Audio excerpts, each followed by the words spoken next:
C'est parti pour les réquisitions et plaidoiries dans l'affaire Sadiba Coulibaly contre l'État guinéen au tribunal militaire permanent de Conakry. Après la phase interrogatoire hier jeudi, place maintenant aux plaidoiries et réquisitions. L'ex-chef d'état-major général des armées et les 6 autres prévenus sont arrivés au tribunal à 11h27 escortés par les agents de la gendarmerie. Ils sont poursuivis pour désertion à l'étranger, détention illégale d'armes. Ce vendredi, 14 juin 2024, l'audience a repris à 12h30. Le président du tribunal Abdourahmane Diallo, après avoir siégé, a tout d'abord donné la parole à la partie civile pour ses plaidoiries. C'est Maître Zahadissi Milimouno, agent judiciaire de l'État, qui a pris la parole. Il a d'abord relaté les faits d'infraction avant de solliciter au tribunal de condamner les prévenus au paiement d'un franc symbolique à l'État guinéen. Monsieur le Président, les prévenus qui comparaissent devant vous, les infractions portées contre eux sont établies.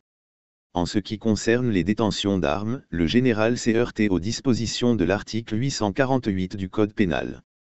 Après sa nomination au poste d'ambassadeur à Cuba, il pouvait rendre l'arme à l'école de Maneya où il a été doté de l'arme avant de partir. En tant que partie civile, nous demandons réparation. Ce n'est pas une partie civile qui cherche à s'enrichir. Nous demandons humblement sur la base de l'article 535 du Code de procédure pénale de bien vouloir recevoir notre demande et déclarer cette constitution bien fondée au paiement du franc symbolique à l'État guinéen, a-t-il plaidé. Il sera appuyé par son confrère P.P. Antoine Lama, agent judiciaire de l'État. En ce qui concerne les faits de désertion à son poste à l'étranger, le général a lui-même reconnu qu'il est venu en Guinée sans autorisation de son hiérarchie. Il a juste informé mais il n'a pas eu d'autorisation.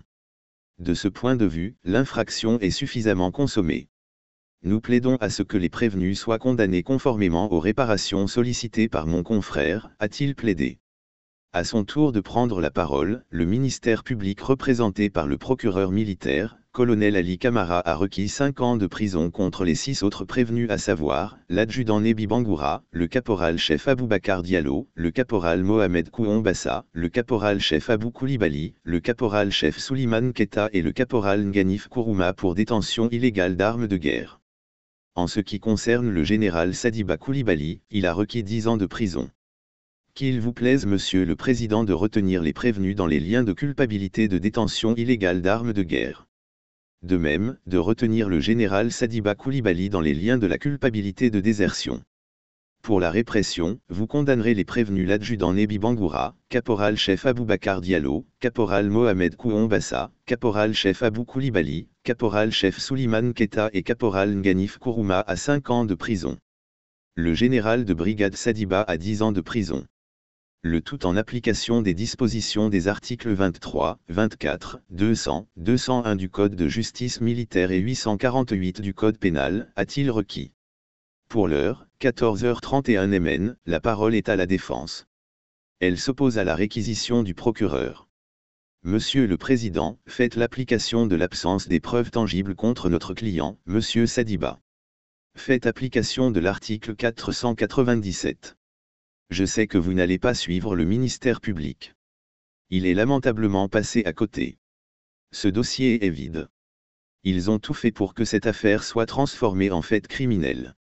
C'est grâce au courage du juge instructeur qu'on restait au niveau correctionnel, a plaidé Maître Lanciné Diabaté, un des avocats du général Sadiba Coulibaly.